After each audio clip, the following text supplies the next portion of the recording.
Sa bisa ng warrant of arrest na aresto ng mga kapulisan ng isang lalaki matapos mahulihan ng iligal na baril at granada sa isinagawang operasyon sa Lambayong, Sultan Kudarat. Patrolwoman Resali Umalay sa ulat.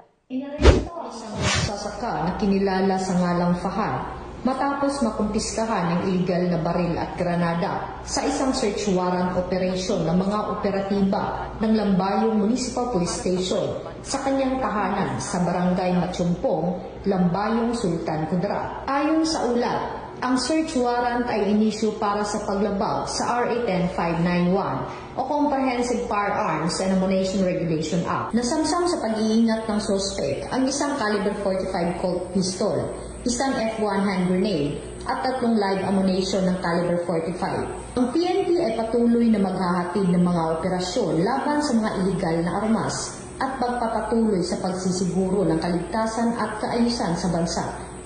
Mula dito sa General Santos City, ako ang inyong PNN correspondent, Patrolwoman Resali Umalay, alagad ng batas, tagataguyod ng Balitang Pulis.